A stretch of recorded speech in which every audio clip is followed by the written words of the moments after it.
A gente também na torcida pelas meninas da seleção brasileira. O programa de hoje começa com uma notícia promissora. O governo do estado anuncia um pacote de 300 milhões de reais para a recuperação das rodovias estaduais. A principal promessa é a conclusão da duplicação da RS 118 até o final do próximo ano. A outra é que mais 8 dos 63 municípios sem acesso asfáltico passarão a contar com uma ligação mais qualificada. O detalhamento desse programa é a pauta de hoje aqui no RS Acontece, que vai mostrar também. Segurança. Motoristas de aplicativos aderem a diferentes estratégias para enfrentar a violência da capital gaúcha. Cabines antifurto e grupos de condutores no WhatsApp estão entre as alternativas. Boate Kiss. Superior Tribunal de Justiça julga em instantes o recurso que pede júri popular para os indiciados na investigação do incêndio que deixou 242 mortos.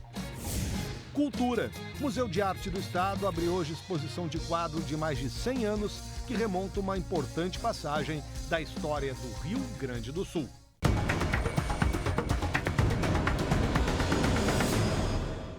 E a gente começa o programa de hoje falando sobre segurança, uma preocupação constante entre os moradores de Porto Alegre. Motoristas de aplicativo estão adotando diversas medidas para enfrentar a violência da capital. Só neste ano, em Porto Alegre, 5 motoristas de aplicativos foram assassinados trabalhando. De acordo com a ALMA, Associação Liga dos Motoristas de Aplicativos do Rio Grande do Sul, os condutores têm grupos de conversa onde são relatados de 3 a 4 assaltos por dia. Tem motorista investindo pesado na própria segurança. É o caso do José, que instalou, olha ali, uma cabine blindada por R$ 2.500. É um investimento que está valendo a pena, hein? Sim. É um investimento porque me traz muita segurança, né? A instalação do equipamento foi uma exigência da família para que ele pudesse trabalhar no aplicativo. E está funcionando, já evitou assalto. O indivíduo ele entrou, né? Então ele viu que não tinha saída. Ele começou a se enrolar atrás do carro e eu cuidando dele pelo retrovisor, né? Aí ele simplesmente pegou e disse, não tem dinheiro, eu quero descer, né, cara? Eu quero descer. Ele disse, não, tranquilo, não fiz nada contra ele, né? E ele viu que não teve ação, né? Não tem como ele ter ação. Tem empresa que vem reforçando a segurança dos seus motoristas. Pedro faz parte da primeira turma que recebeu câmeras para monitorar as viagens. Quando o usuário solicita um carro, o aplicativo avisa que o motorista está equipado. Muitos passageiros se sentem mais seguros. Por outro lado, tem mais cancelamentos de corridas. Antes, o número de cancelamentos era menor, né? Até pelo passageiro... Hoje ele tem o alerta, ele recebe o alerta que ele pode cancelar a corrida caso ele não se sinta confortável no veículo com câmera. Os passageiros cancelam. Uma alternativa simples usada pela maioria dos condutores são os grupos de WhatsApp onde é possível enviar a localização em tempo real. Essa medida já impediu assaltos com finais trágicos. Hoje a gente já tem casos de motoristas que, por exemplo, saiu de Canoas uma corrida suspeita, pediu um acompanhamento, a gente fez o acompanhamento. E por estarmos próximos, carro colado, carro do lado, os vagabundos, os meliantes desistem do roubo. Mesmo com cabine, câmera de segurança e rastreador em tempo real pelo WhatsApp, o presidente da ALMA sugere que os motoristas invistam em rastreador veicular. O rastreador ele protege tanto o bem como protege o motorista, né? Porque se o carro tem rastreador, muitas vezes o ladrão não vem para roubar.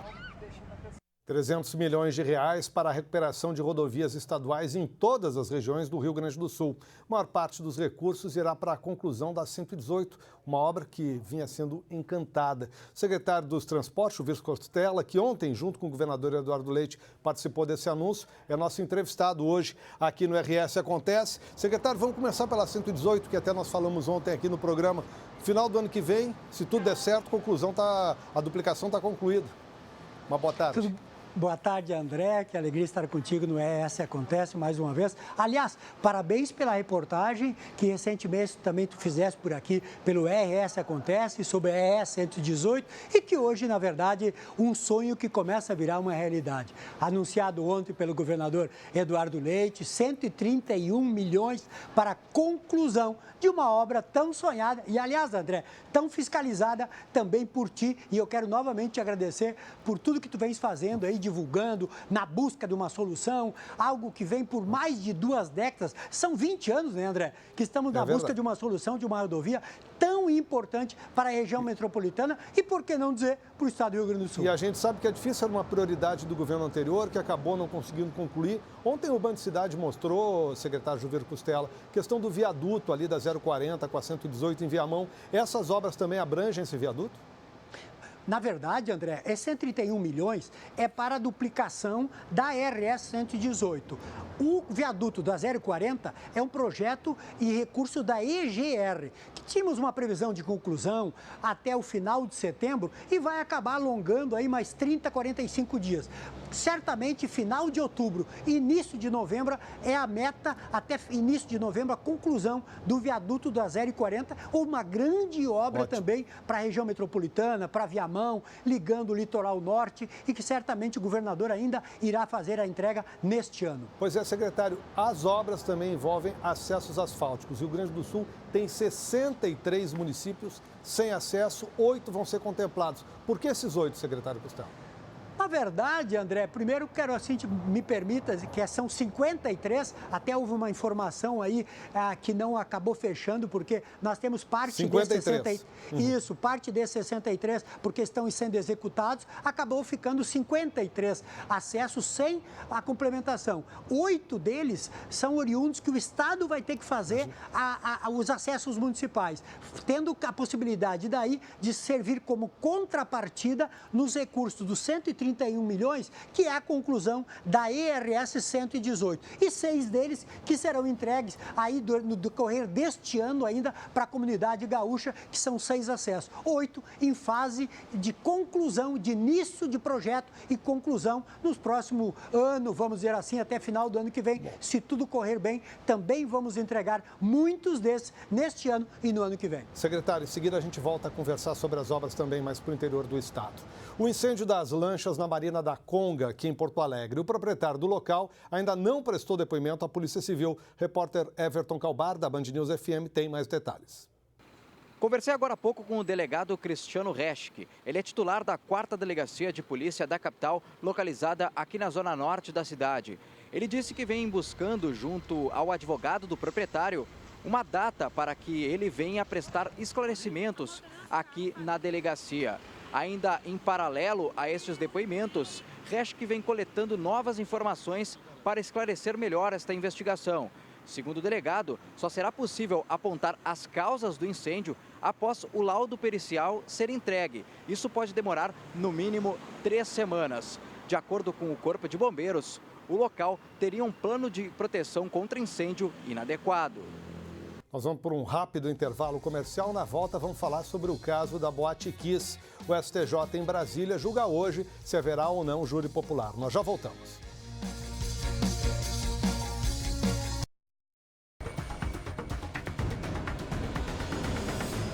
O Superior Tribunal de Justiça julga daqui a pouco, às 2 horas da tarde, o recurso que pede júri popular para os indiciados na investigação do incêndio da Boate Kiss, ocorrido há 6 anos. 242 pessoas morreram. Hoje, o entendimento é que o caso deva ser julgado da forma tradicional, em uma vara criminal da cidade de Santa Maria. Quem nos traz mais informações, ao vivo, direto de Brasília, é o repórter da Band News Brasília, Ricardo Viula. Ricardo, uma boa tarde. O que deve ocorrer aí hoje no STJ? Qual a expectativa que se tem? Obrigado por estar conosco. Boa tarde, André. Boa tarde a todos que nos assistem. E a partir das 2 da tarde, julgamento aqui na 6ª turma do Superior Tribunal de Justiça para decidir se, afinal, o caso vai a júri popular. É bom esclarecer aqui para quem nos acompanha, ir a júri popular não significa que os réus já serão considerados culpados, já serão condenados. Aqui não vai sair condenação alguma na tarde de hoje. É apenas para se decidir sobre a forma de julgamento. Hoje o entendimento é o de que isso deva ocorrer em primeira instância, mas há um recurso para que isso vá a júri popular. E o que está em torno disso? Ir para a júri popular, só vai a júri popular aqueles homicídios chamados dolosos, ou seja, quando há a intenção de matar. Então, se aqui os ministros do Superior Tribunal de Justiça entenderem que é caso de júri popular, isso já significa dizer que, caso sejam condenados os 4 acusados, Bom repassar aqui os sócios da Boate Kiss, Elisandro Spor e Mauro Hoffman, e ainda os integrantes da banda que tocava na noite do incêndio, Marcelo Santos e Luciano Bonilha, se forem a júri popular e se forem considerados culpados, a pena é bem maior, pena mínima de 12 anos de prisão, regime inicial fechado. E, além disso, quando a gente fala de júri, o tempo para que esse processo perca a validade, ou seja, para que o caso prescreva, o prazo é muito maior do que se a gente estiver falando de um caso de homicídio que seja julgado em primeira instância, ou seja, homicídio de qualquer maneira, Ricardo, quando não há intenção de matar. Hoje a gente vai saber se vai a júri popular ou não. Qualquer outro julgamento depois vai se dar aí da maneira como o STJ entender. É isso, né? Essa é a expectativa para que hoje saia esse resultado e, só rapidamente passar essa informação a quem nos acompanha, o julgamento vai ser transmitido ao vivo no site do Superior, aliás, no canal do Superior Tribunal de Justiça no YouTube. Obrigado, Ricardo Viola, nosso colega da Band News de Brasília. Alunos da Escola Estadual Tuiuti, localizada no bairro Vila Bom Sucesso, em Gravataí, realizam um protesto desde a manhã de hoje. A telespectadora Maria dos Santos tem 3 filhos que estudam na instituição. Nos mandou um vídeo falando sobre a situação. Nós estamos aqui na frente do Tuiuti, tá? Os pais estão lá dentro com as crianças, cuidando deles, tá? Nós estamos em uma escola, a gente está com 3 salas, o teto caído, em reforma, e é por isso que nós estamos aqui. Vamos tirar nossa biblioteca e o nosso bar da escola. Tem 4 professores que estão faltando desde fevereiro. A gente só vai sair daqui da escola, tá? Com a resposta do governador. A gente quer a nossa biblioteca, a gente quer nosso bar, a gente quer nossas obras de volta. A Secretaria de Educação informou por nota que até o momento foram destinados cerca de R$150 mil para a realização dos reparos na escola. O início das obras deve acontecer nos próximos dias. O prazo total da obra, do início até a entrega, é de 90 dias. Um grande problema que resiste no centro de Porto Alegre é o comércio informal. Fiscalização existe, só que não é suficiente. De acordo com os dados da Prefeitura, as apreensões de produtos ilegais aumentaram em 140% neste ano, na comparação com o ano passado. Só que os camelôs permanecem. O presidente do Sindilojas de Porto Alegre, Paulo Cruz, nos mandou um recado sobre o tema. Boa tarde, André. Hoje vamos falar sobre um problema que aflige muito a nossa cidade de Porto Alegre, principalmente o centro e os bairros mais comerciais. Nós temos uma enxurrada de camelôs, ambulantes, vendendo todo tipo de produto e principalmente confecções.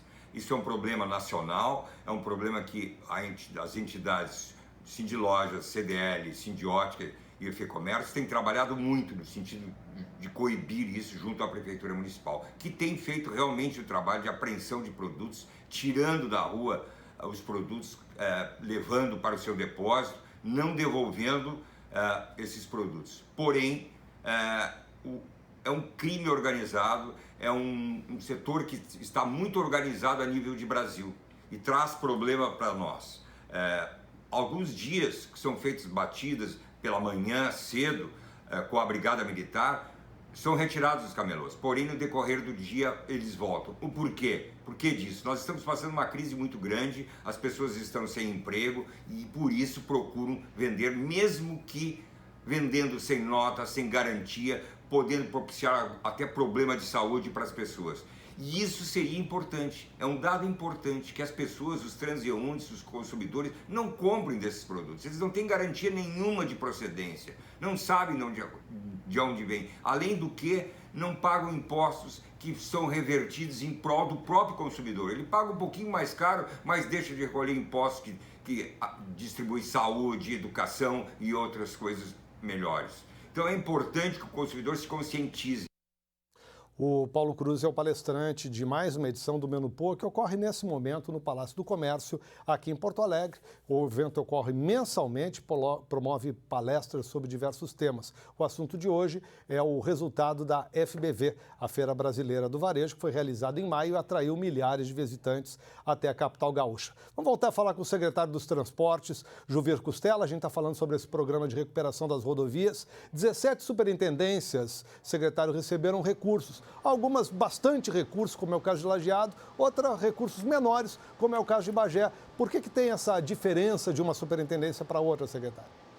Na verdade, André, o que ocasiona a diferença de uma superintendência para outra, tu vais reparar que na de Lajeado, por exemplo, tem alguns acessos municipais, que são aqueles acessos que nós falávamos há pouco, dos 8 acessos aonde o Estado fará os acessos municipais, dando como contrapartida no recurso do BNDES. Mas, em média, todas as superintendências estarão recebendo, em média, 10 milhões de reais para investimento. Tapa-buraco, conservação, retomada de convênios em parceria com os municípios. Enfim, são 300 milhões divididos entre 131 milhões para IRS 118 e 170 milhões para conservação e convênios das rodovias do Estado do Rio Grande do Sul. Bom, secretário Juvir Costela, secretário, obrigado por estar conosco, parabéns por essa etapa aí nesse início de governo. Obrigado, secretário. Muito obrigado, André. Um forte abraço. Obrigado pela oportunidade. Obrigado. Vamos falar de obra aqui em Porto Alegre. Começaram na capital as obras para melhorar o asfalto da Avenida Ipiranga, que é uma das principais ruas da cidade. Como não se faz omelete sem quebrar ovos, a recuperação deve gerar bloqueios no trânsito e é sobre isso que nós vamos falar agora, ao vivo, com a repórter Vanessa Felipe, que está na Ipiranga. Uma boa tarde, Vanessa.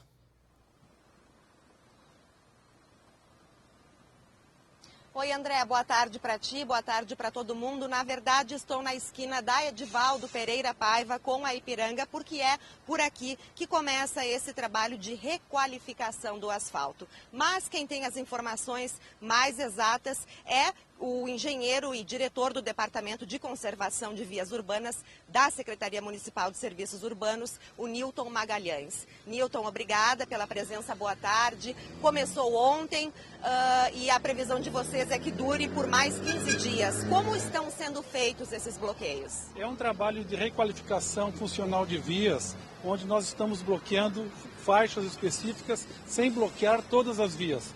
Nós estamos trabalhando à noite, das 10 da noite às 4 da madrugada, no trabalho de raspagem do pavimento, para que durante o dia, das 10 às 4 horas da tarde, a gente possa fazer o asfaltamento com essa espalha mecânica, para que a gente possa interferir o mínimo nessas vias, na questão de fluxo, na fluidez.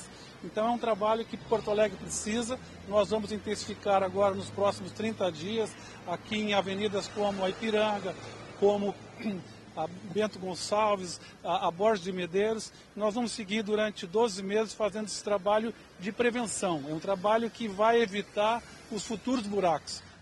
E aproveito para te perguntar, por enquanto, como a gente está vendo, a Ipiranga ainda não está com bloqueio. Os bloqueios na Ipiranga começam ainda hoje e sempre uma faixa apenas bloqueada? Começo ainda hoje, à noite, preferencialmente uma única faixa, mas talvez em alguns pontos 2 faixas. Mas nós vamos, por segurança, bloquear totalmente a faixa, evitando o zigue-zague de motoristas e de motociclistas pelas questões de segurança. Como os horários são horários de pouco fluxo, de fluxo reduzido, a gente acredita que não vai ter transtorno em relação a engarrafamentos e a fluidez do trânsito. E André, para vocês terem uma ideia, o trabalho começa aqui na Edivaldo Pereira Paiva e vai até Salvador, França. E para orientar o motorista, Nilton, agentes da IPTC, pessoal da própria secretaria, no que o motorista tem que prestar atenção? Prestar atenção na sinalização de cones, na sinalização de bonecos que vão estar sinalizando com bandeiras. Nós vamos ter também a questão de placas informando que tem desnível. Em determinados horários, os motoristas vão poder acessar nesses locais fresados. Então, tomar cuidado, reduzir a velocidade para que eles, nesse desnível, não aconteça nenhum problema, principalmente para ciclistas e motociclistas. Reduzir a velocidade, cuidar da sinalização, tanto noturna quanto diurna. A IPTC vai estar aqui nos orientando e trabalhando junto. Naqueles pontos de maior fluxo, nós vamos trabalhar na sexta-noite e no sábado durante o dia.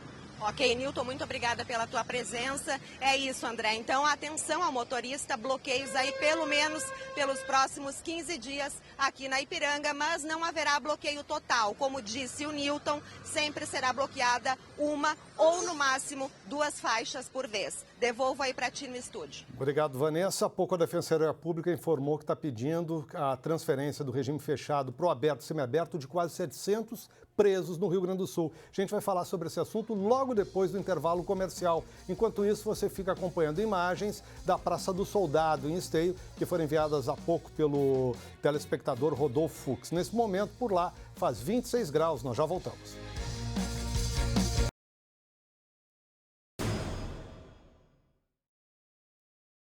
Defensoria Pública do Estado fez um pedido para que 690 presos sejam transferidos do regime fechado para o aberto e semiaberto. O objetivo é amenizar o problema crônico da falta de vagas no sistema prisional. O defensor público Mário Hengat está conosco aqui na Bandeirantes. Tem mais detalhes. O porquê, o que motivou esse pedido, doutor Mário? Uma boa tarde, obrigado por estar conosco.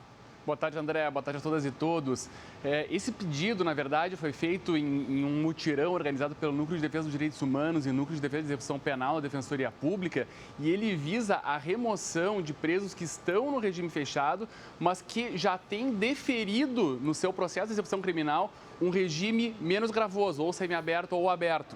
Então, a ideia é que os presos sejam efetivamente removidos para o regime prisional adequado ou para regime mais brando. Ou seja, a Defensoria não está pedindo a progressão de regime, ela já foi concedida. A progressão já foi concedida. Todos esses presos, eles já têm deferido no seu PEC, no seu processo de execução criminal, o direito a estar em regime semiaberto ou aberto. O que nós estamos pedindo é que eles sejam efetivamente removidos para esses regimes ou, na sua falta, para a situação menos grave. E com isso, a ideia é que se liberem 690 vagas, então, no regime fechado. Bom, que ajudaria a combater um outro problema que a Defensoria também tem lutado contra, que são presos em viaturas e delegacias, defensor. Sem dúvida, 690 vagas novas no regime fechado, isso tudo na região metropolitana, na cidade de Porto Alegre ou na região metropolitana. Então, VEC de Porto Alegre e VEC de Novo Hamburgo, essas duas varas de execuções que abrangem os presídios tanto de Porto Alegre quanto da região metropolitana, uma vez deferidos esses 690 pedidos, são 690 novas vagas no regime fechado que poderiam, sem dúvida, ser utilizadas, talvez, aí, por outras pessoas que estão aguardando esse encaminhamento. Bom, a decisão para a execução desse pedido que a Defensoria faz, ela é da Justiça ou ela parte do sistema penitenciário, da SUSEP e Secretaria? A decisão é do Poder Judiciário. Esse pedido vai ser dado vista desses pedidos para o Ministério Público, então, que vai se manifestar. Esperamos que tenha uma concordância do Ministério Público em relação a esse pedido, que são presos que já efetivamente têm esse direito deferido, e após, então, para que o Poder Judiciário efetivamente faça essa remoção, cumprindo, inclusive, o que já está estabelecido na súmula vinculante número 56 do Supremo Tribunal Federal. É importante deixar claro, né, doutor Mário, não está pedindo progressão, está pedindo só que quem já teve a progressão passe a exercê-la para abrir vaga no sistema prisional, já que não se tem criação de novas vagas. Tá? Exato.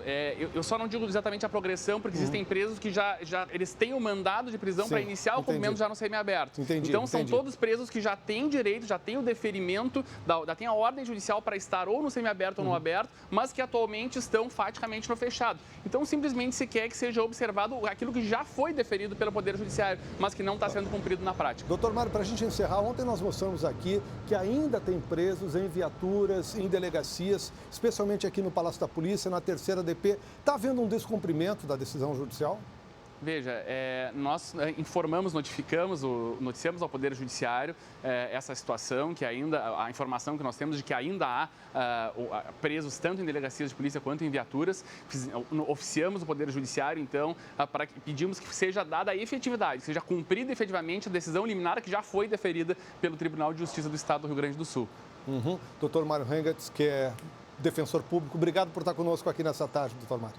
Eu que agradeço a oportunidade de conversar com vocês. Uma boa tarde. Obrigado. Doutor Mário falando sobre esse pedido da Defensoria Pública de 690 presos deixando esse regime fechado e sendo encaminhados para regime para os quais já estão condenados. Entra hoje em exibição no Museu de Arte do Rio Grande do Sul uma obra histórica para o Estado. É um retrato do general Bento Gonçalves, que foi pintado em óleo sobre tela por Antônio Parreiras, em 1915. Esse quadro estava em processo de restauro pela equipe do Margs desde 2011. A restauração terminou só agora porque ela foi interrompida por cerca de 4 anos. Adivinhe, por falta de recursos. O quadro tem 2,70 metros de altura, pertence ao acervo do Museu Histórico Farroupilha, que fica no município de Piratini. A imagem mostra Bento Gonçalves num navio a caminho da prisão. O Margs fica na Praça da Alfândega, no centro de Porto Alegre. Funciona de terça a domingo, das 10 da manhã até às 7 da noite. A entrada é franca. Para a gente encerrar, uma informação importante: o Banco de Sangue do Hospital de Clínicas está sem estoques de sangue O negativo. Por esse motivo, cirurgias e outros procedimentos podem ser suspensos. Para doar, é só comparecer na Rua São Manuel, número 543. Doação também pode ser agendada previamente. Todas as informações disponíveis no site do Clínicas, hcpa.edu.br. Hoje é o dia do orgulho autista. O objetivo dessa data é quebrar paradigmas e destruir preconceitos em relação ao autismo. E autismo é uma situação que quanto mais a gente conhece, mais entende, mais aceita e mais inclui. Como se trata de um espectro, as características das pessoas dentro desse grupo são muito diferentes. Elas só se aproximam na questão de serem todas vítimas do preconceito e da falta de informação da sociedade. O RS Acontece de hoje fica por aqui. Você confere outras notícias do estado no Band Cidade, às 10:50 da noite. A gente volta amanhã, às 1:30 da tarde, logo depois do Donos da Bola. Na sequência, vem o Band Mulher. Uma boa tarde para você. Aproveite o dia e aproveite a sua tarde.